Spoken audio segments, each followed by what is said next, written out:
Hello out there. My name is Matt Schaaf. I'm with the Ottawa Coalition to End Violence Against Women. And we'll be starting our presentation in about 5 minutes, just giving people a chance to sign in and get ready to go. If you're watching already, one thing you could do is connect with us in the chat box underneath the video. Let us know maybe who you are and where you are. We'll be right with you.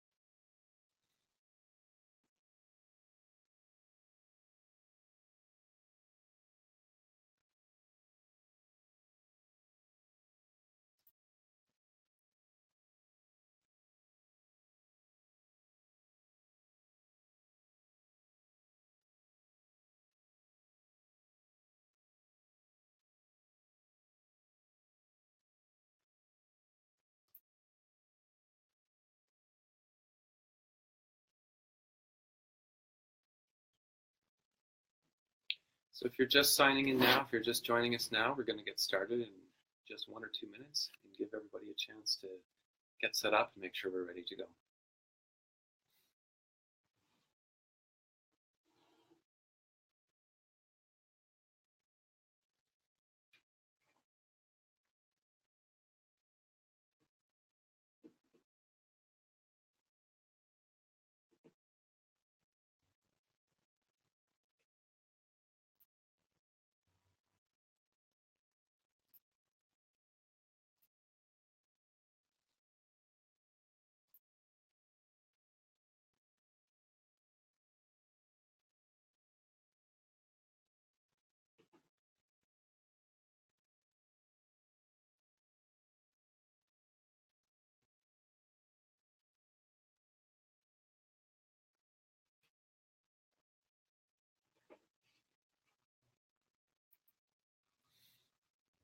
If you're just joining us, we're about to start in a moment. If you'd like, let us know via the chat box where you are, who you are.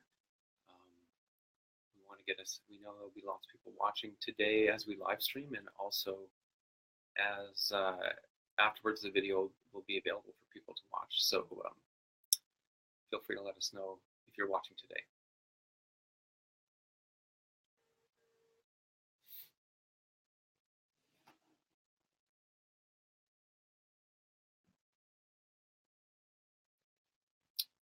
So let's begin.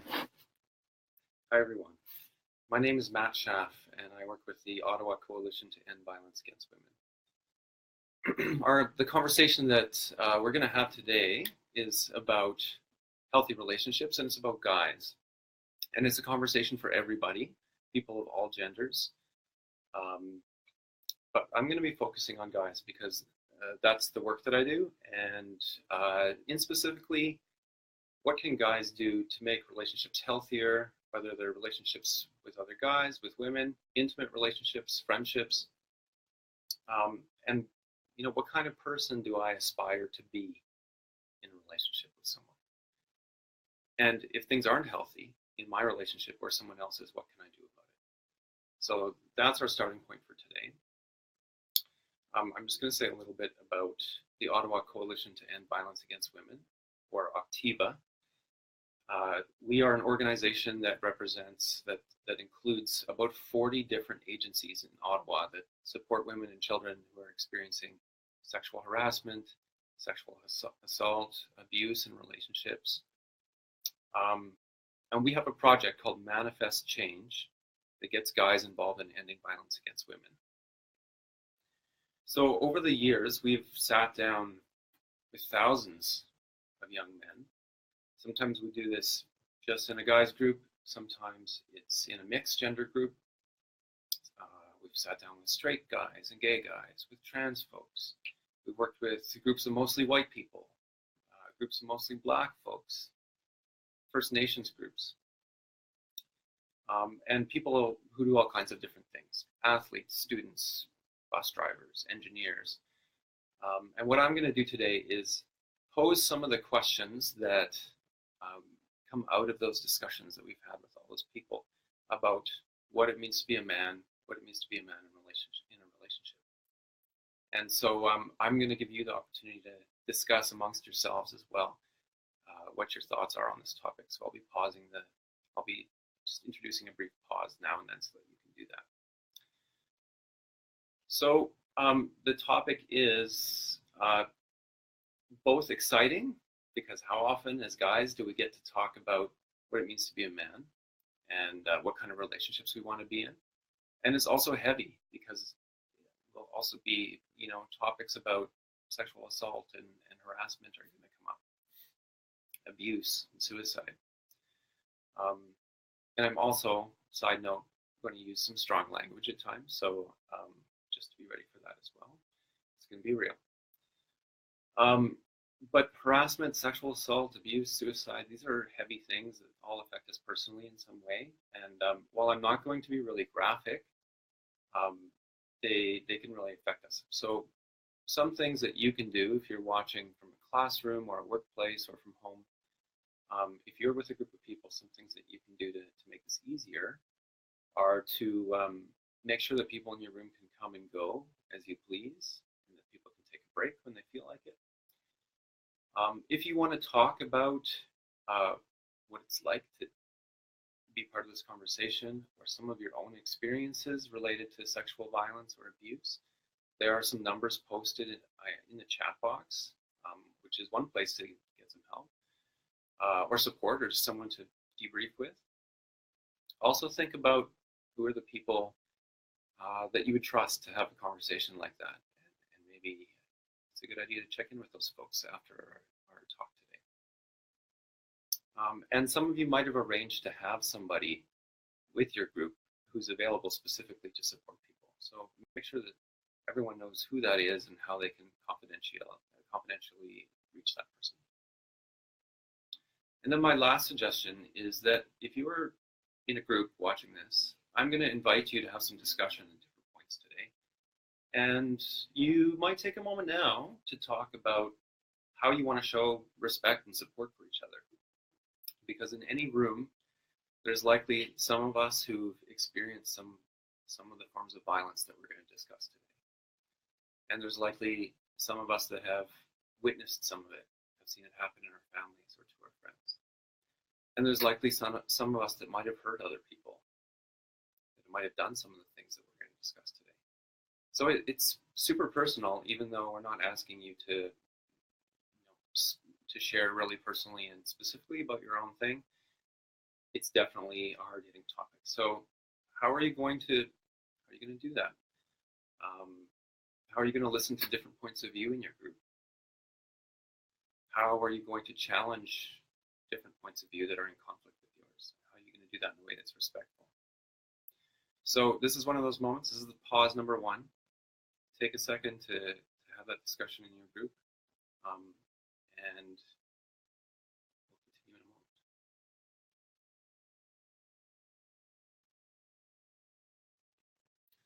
So if you are watching this live today, we're just going to continue. But if you're watching a recorded version, I'm going to pause several times and give you opportunities to have discussion. I'm going to make reference to a few different videos that you might want to pause and watch. If you're watching live today, I'm going to summarize the videos too, and you can check them out afterwards. The links are in the chat box. So the other thing you can use the chat box for is to put your own thoughts in there, to ask questions, and at the end of the presentation today, we'll get to those. So I'm coming to you today from Ottawa, which is unceded traditional Algonquin territory. And for me, as someone whose ancestors came from Europe, it's important to acknowledge the fact that I'm in Algonquin territory, and that in many ways I'm a guest on this land, even as this is also my home. And it's important to recognize that First Nations, Inuit, and Métis communities have long histories of promoting balanced and healthy relationships between people of all genders, men, women, trans, or two-spirit people. And then in a lot of ways that has been damaged over the last few hundred years of colonization, but not lost.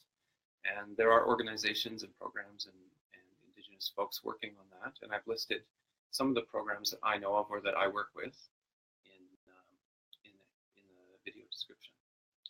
So all of the questions that we're going to ask today, they are culturally specific questions. So whether you are First Nations, Métis, or Inuit, whether your ancestors from different parts of Europe, whether the Africa or the Caribbean, parts of Asia, wherever you're from, or whatever mix of family influences you have, that helps us answer the questions: what does it mean to be a man? And what does it mean to be a man in relationships? And it's really different for everybody. So we can't generalize about what each group thinks about those things, but they definitely influence us. And so that's the question that I want to start with: is what kind of man do I aspire to be? What kind of relationship? How do I want to be as a guy in the relationships that I have? Could be relationships with friends, or with my community, or with a partner, whether that's someone that I've just met and maybe I'm hooking up with, or a relationship that's longer, or something that's maybe a life partner.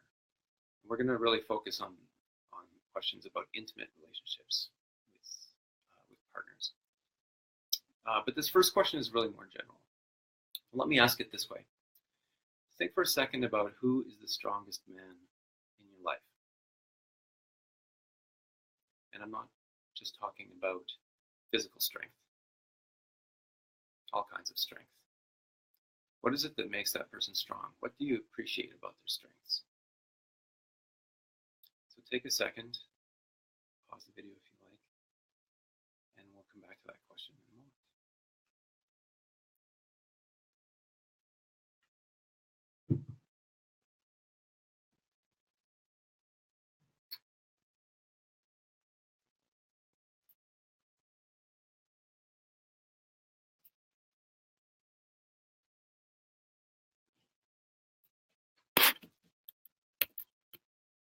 So I am about to post something in the comments.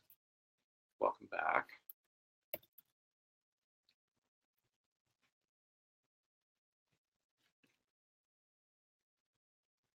So I put some of the we've asked this question to a lot of different people, and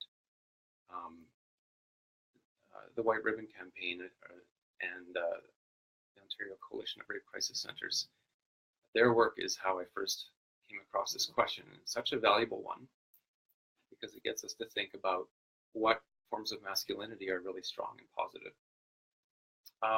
It also gets us to think about a couple other things. So one is that the strongest man in our life might not be a man.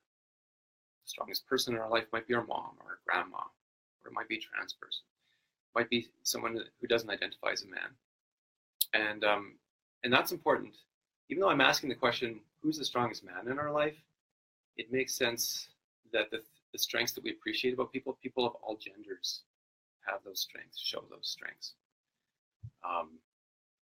And what I'm trying to point out is that we appreciate those things in men as well. So you have your list that you've made in your head, or maybe you've had a discussion amongst each other about that. Some of the things that I've heard over and over and over again when I ask this question are: the strongest man in my life listens to me. He's the strongest man in my life because he takes the time to teach me. He puts community needs and the needs of family high.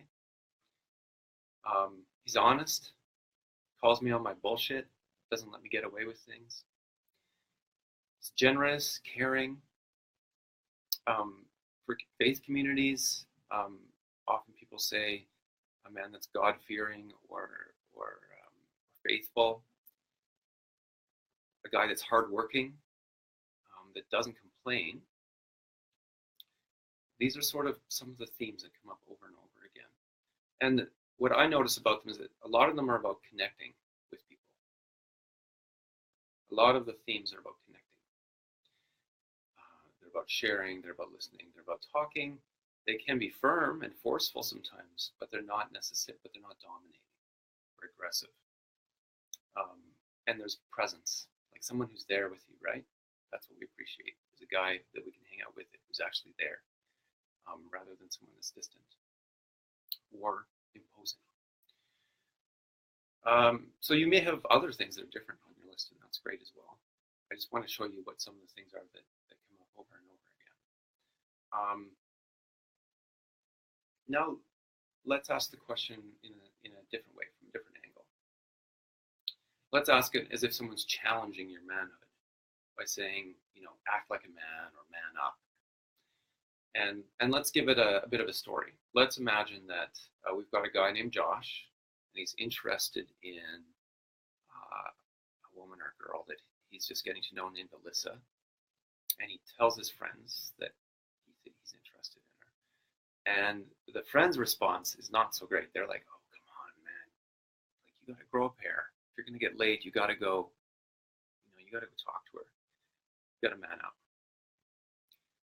So my question to you is, what are the messages that Josh's friends are sending him about being a man? So take a second to talk about that.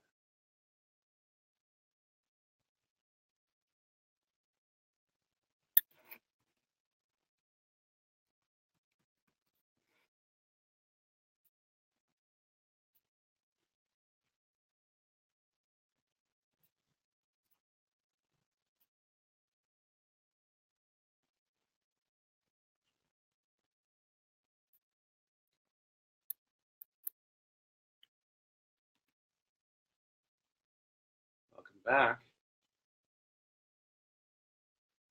So I posted the common responses again in the chat box if you're interested. People have a lot of different responses to this question. Sometimes it's about the emotions that a guy's allowed to feel. So, he should be interested in her, but not too interested. He shouldn't be too upset if it doesn't go well. Don't be upset about it. Certainly don't feel sad about it. In general, like, don't cry. So there's some sort of emotional ways that we're supposed to act as men. And then physically too, there's pressure, right, to be muscular, or sometimes guys say, oh, you should be hairy,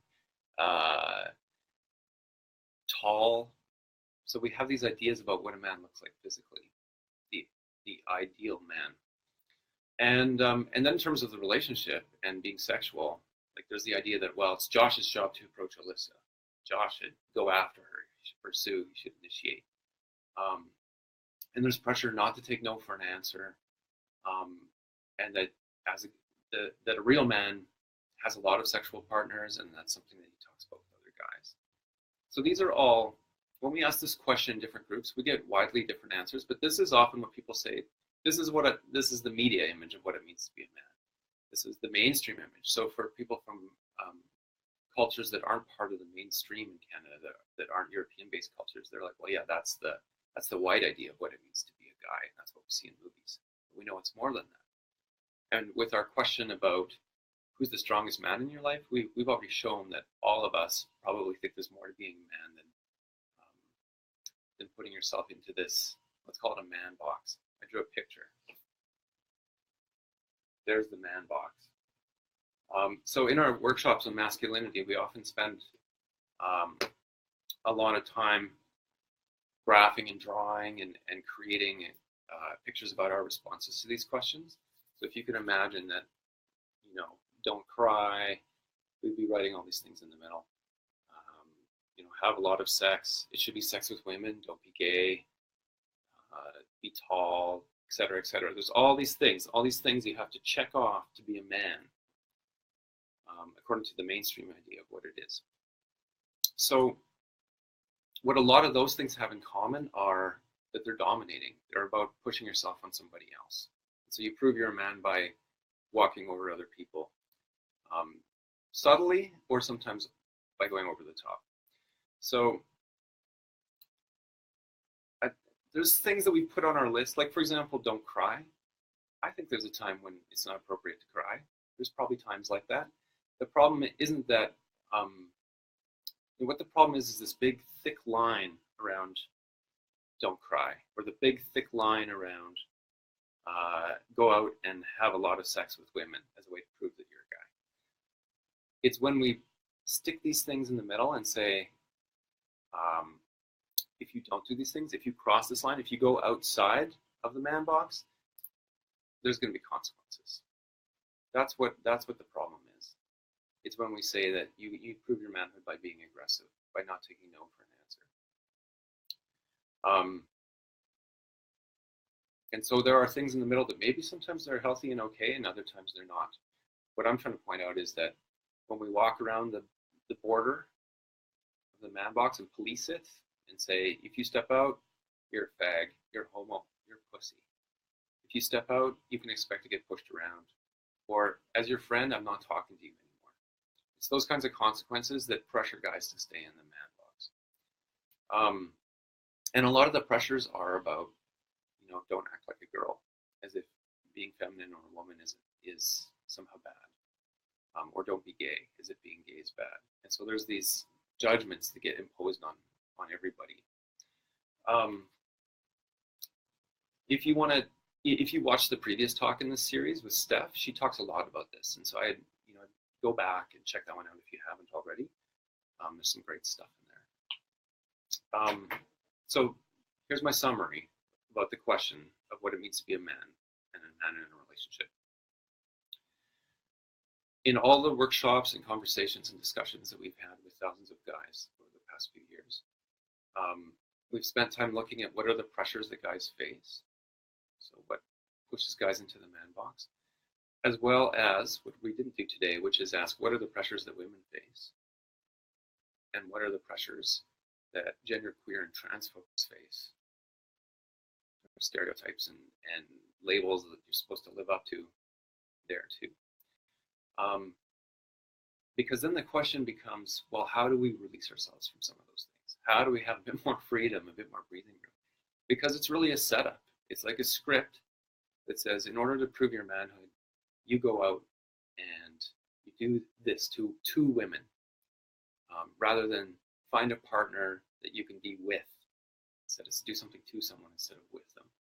Instead of sharing power, it's about imposing your power on them. And I think probably most of us have people in our lives that allow us, that accept us as we are, whether, we're stuck in the man box or moving outside of it, or whether we go back and forth. Those people are gold.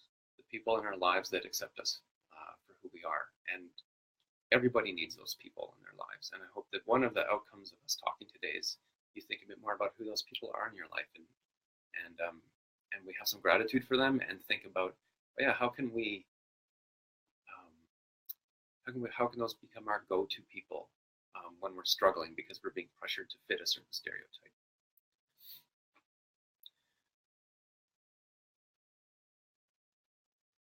So we do have choices. We do have choices about whether we, in our relationships, whether we try to act in ways that connect us with people, or whether we act in ways that dominate us, or rather that we try to dominate others. Although there's an element where we try to dominate ourselves too. It's hard to love yourself if you don't have the right body, or you don't the right body. There's all those pressures we put on ourselves as well. But where I really want to wind up with this question about masculinity is, well, what happens when it doesn't always go that way? What happens? It doesn't always go a positive way, and sometimes we can't always make the choices we want to, or we get it right once, and then next time it's not so easy. So what happens when? How do we support each other to do that? Whether that's thinking about what kind of guy I am in my own relationship, or whether my buddy, I notice that he's got something going on in his relationship that doesn't look healthy. It looks rough. Looks like someone might be being harmed. Someone might be being hurt. So take a minute to, if you're with me today, I'm going to read this out loud for you. If you're watching this as a recording, pre-recorded, take a pause here and check out the link in the video description about what you there's a link to a video about a bunch of guys in a locker room. I'll just describe it right now for those that aren't watching the video. A bunch of guys that are playing hockey. They come back to the locker room, and one guy's like, "Guys, you want to see something?" And he shares, and we don't see what the photo is, but it appears to be maybe it's a nude of his girlfriend. It's something like that. We can't tell exactly what it is. Everyone kind of stares at it for a second, and then one of the guys is like, "Is this your girlfriend?" He says, "Well, don't you have any respect for her?" And so there's a challenge. So that can be really challenging. How do you say something in the moment? How do you think of the right words to say? What would I say? How would the other guy react if I said, "Why are you sharing a nude picture of your girlfriend with me? Now I can't unsee that. What's that like for her? The next time I see her, what's it going to be like for her? Does she know that you've shared this?" So check out the video. You might be asking, so this is, when we do workshops about gender-based violence, we have a ton of discussion. We spend lots of time talking about, well, all the guy did was share a picture. Is it really a big deal? And there's a lot of answers to that question. And so you might want to have this discussion in your group right now. I'm also going to give you a summary of what some of the things are that people say. So, does it hurt anyone to share a nude photo of them without their permission if they don't know about it? And some people are like, well, no, as long as she doesn't know, it's no big deal. Others like, yeah, but then the next time she's hanging around with us, we've all seen this picture of her, and that changes. It's awkward. If she did know, or what if she finds out? People start treating her differently. And often it's in our blind spots that we don't know how something actually affects someone. We can't read their minds. We don't know what I did affects someone else until we ask. And so one of the things that Manifest Change does is that we go out and we ask violence against women workers, our members, Octiva members, what is it like for women and girls when these things happen? And so there is a link to our website in the video description box that takes you to a list of scenarios, common scenarios that happen all the time in Ottawa, but in other communities across Turtle Island, across Canada, that tell you a little bit about what you see, sort of the surface level, but what's actually going on behind the scenes. And so there is a scenario that explains, let's imagine for a second the guy in the locker room sharing the photo, his name is Josh. So you can find this in the document in the link if you're interested. And let's say his girlfriend's name is Mireille, and he's just shared a picture of Mireille. It seems like he doesn't have her permission. He doesn't seem to care. Is it a big deal? Well, when we talk to people who've had this happen to them, what are the things that we need to consider? What's going on behind the scenes? Well, first of all, what do we know about Jesse? He might be a guy who's doing this just out of ignorance. He might be trying to, he's trying to prove that he's a guy, that he's a real man by sharing nudes with his buddies. He might be the kind of guy that sort of thinks there's good girls and bad girls, like good girls and bitches, sluts. He's got this idea that some girls, it's okay to do that too. That's a really common idea that a lot of guys have. And so, what you say to Josh might depend on how well you know him and why you think he's doing this. Let's talk about Mireille for a second. In the example that we give, you can see that Josh is white, but we don't know Mireille's ethnicity. But in the background notes, we learn that Mireille is Algonquin. She's an Indigenous woman from Kitigan-Zibi, which is a community not far from Ottawa, if you're in our region. And that's important because Indigenous women face up to 2.5 times more violence than other women because of colonization and racism and sexism and how they all come together. So, for example, some of the Indigenous women that I've spoken to in Ottawa about this talk about what it's like to walk down the street on the way to work. And have a guy proposition you for sex. So someone assumes that she's a sex worker because of her ethnicity. So that's not something that happens to me as a white guy. So I don't know what that's like. I have to ask, I have to learn. I have to look at what people have written about that and what they're saying about that. And one of the things that happens often when people get identified as someone that's, available or easy or slut, is then they get all kinds of unwanted attention. So again, this is just a label that's put on someone regardless of who they are and what they've done. And then they start, getting stuff in their inbox that they don't want to see. Propositions for group sex or, racist, sexist comments. So this just all that adds up, and that makes a difference in somebody's life. It can be a big deal, especially when it happens over and over, on and on, daily or weekly, and it's part of this larger pattern of the way we treat certain people. Where we just say some people are worthy of respect and others aren't, rather than just saying, "Yep, everybody is worthy of respect." So when you dig into the discussion that way, you start to see how something is small, you could say, as sharing a nude picture without the person's permission or consent, is actually part of a larger picture that where some guys, it makes a lot of guys think, well, it's no big deal, it's okay, and then it can escalate to other things as well. So let's look at that.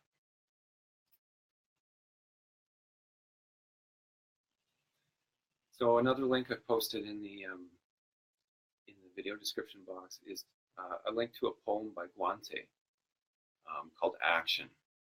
So if you can, pause the video and have a look. If you're with me live,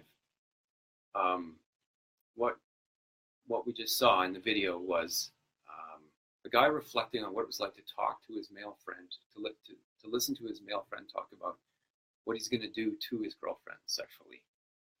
So again, it's doing something to someone, not with them. And then later on, he does sexually assault his girlfriend. And the narrator of the poem is thinking, like, what could I have said or done to prevent that? My silence allowed that, was part of allowing that to happen. So what can you do? What are some situations? What are some strategies or responses? So in the video of the locker room, we saw a guy confront another guy directly. He was like, what, don't you have any respect for your girlfriend? And the other guy was like, what, none of your business, man. And the other guy says, well, yeah, it's none of our business. So he turns to the rest of the group and says, we should delete this photo. We shouldn't have it on our phones. So there's an example of someone that took leadership in a really direct way and had the confidence to do that and, came up with the right words. But I find often that I don't always know what to say in the moment. And so it's useful to give myself some choices. So, if I know Josh and Josh shares a nude and I want to talk to him about it, I might say something in front of everybody else right in the moment. Or I might take him aside and ask him about it later. What would I say? It might be something along the lines of what it was like for me to have him do that. Like, you know what, I can't unsee that now. And now it makes it awkward for me and your girlfriend. And if it's awkward for me, what do you think it's like for her? So I might start with me, but then turn it to what is it like for her, which obviously he's ignoring. He's living in here where his needs to be seen as a man are more important than Mirai's needs. So I can get him thinking about, well, what about her? Or I might say, hey, I took this workshop, this Manifest Change workshop, or I listened to this talk, this live stream with neighbors, friends, and families, and this is and we were talking about like how hard it is to talk to someone when they say something that is possibly hurtful.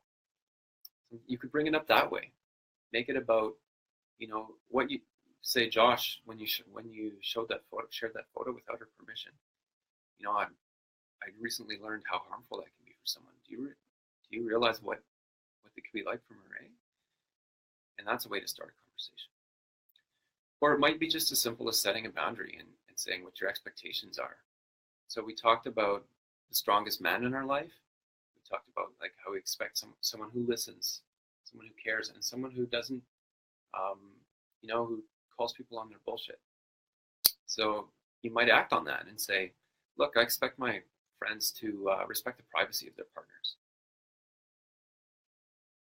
It could be as simple as that. It could be even simpler and just be like, that wasn't cool. So there are lots of ways to talk to Josh directly about it. And maybe Josh is a guy that you don't know how he's going to react. He might take it out on you. So, do you involve someone else that you trust so that you don't have to do it alone?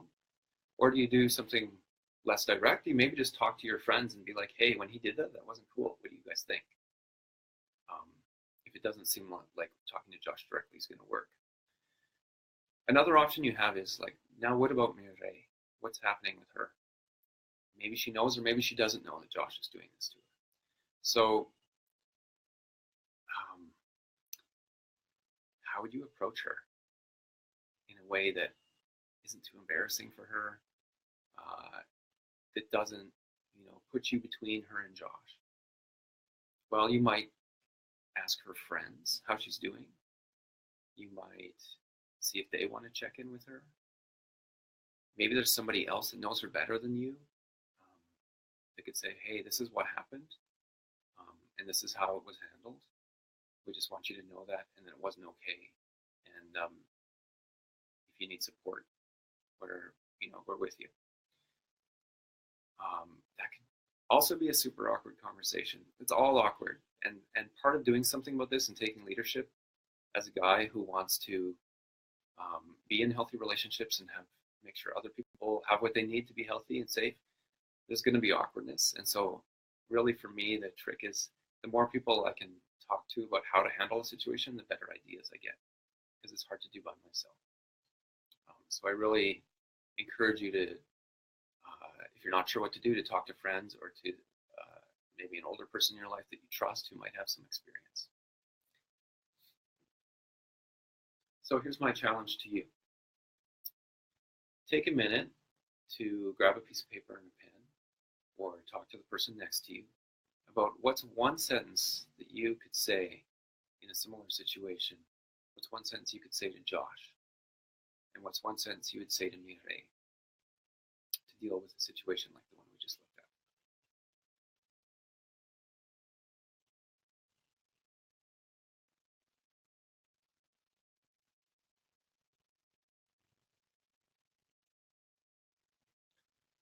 So welcome back. We've looked at one possible scenario of a form of what we're calling gender-based violence, because we're using the word violence because it causes harm. Maybe not physical harm, but it's connected to the idea that Josh is feeling that maybe he could do whatever he wants to his girlfriend, which is a dangerous idea. So what about other scenarios? What about something where there's an immediate risk of something physical, like physical threat happening?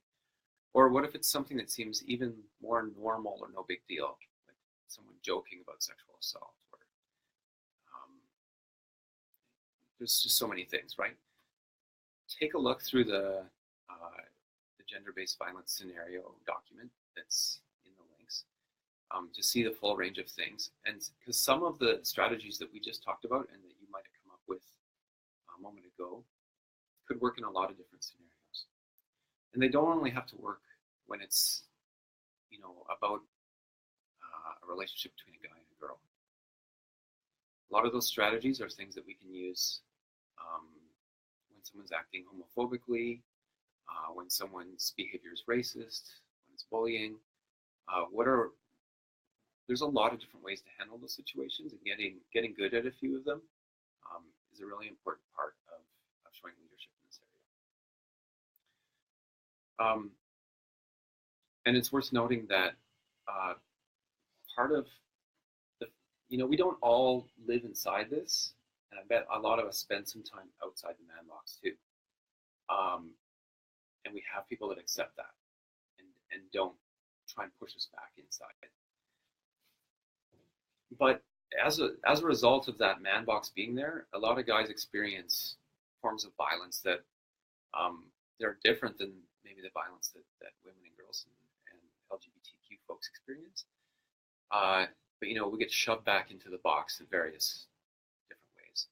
Or young boys have experiences of abuse too, right? Like a lot of us have grown up in families where there's been some, we've either watched or been the victims of some kind of violence.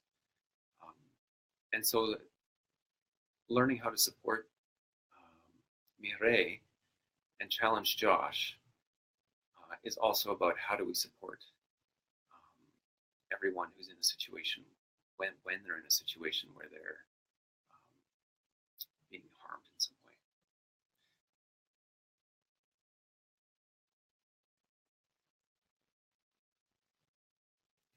So I'm going to start wrapping things up here. If you haven't texted your comments to us yet, and you have something that you want to say, please do. You can just do that through the chat box. And I'm just going to be checking. I don't see anything yet. But if there are any comments or questions that you'd like me to respond to, now would be the time to put them out there. And while you think about that and do that, I just want to sort of talk about what we just did. So we started by asking the question, what kind of guy do I aspire to be in relationships? And we answered that question by asking other questions. Who's the strongest man in our life? Which leads us to think about the ways that men can connect with people in our lives and how we really appreciate that, how we value that. And then we also looked at but there's a lot of pressure not to connect. There's pressure to be a dominator, to be aggressive, to come out on top at the expense of other people. There's pressure to feel like I'm entitled to whatever. A real man just takes what he wants. These kinds of ideas. So, we all live with those tensions in our lives. And I hope that talking about them has helped us think about what kind of man you want to be in a relationship. And that you're not alone in wanting something that's bigger and better than just the man box. Every group that we've sat down with over the past few years has talked about how we want something better than that. We've also been looking at what are some examples of ways that relationships are unhealthy and that people do things to each other without permission. And so we looked at Josh and Mireille, and that there are a lot of different ways to respond to a situation like that. You can challenge someone directly, or you can challenge them privately. You can try to figure out why the person is hurting somebody else. Like what are their unmet needs? Are they trying to prove something? Or who are the people in their life who accept them and don't need them to show off by putting other people down? Or you can intervene, or you can intervene by supporting the person who's been harmed. So what are some ways to make sure that Mireille isn't left alone in all of this? And I think the biggest message there is that we don't have to figure that stuff out alone. Who are the people in your life that you can trust to have these conversations and figure out what to do when they come up? Because even if they seem like not a big deal or normal, things don't have to be like a huge crisis before we can do something about it and prevent things from happening in the first place. If you want to know more about the manifestation and the 5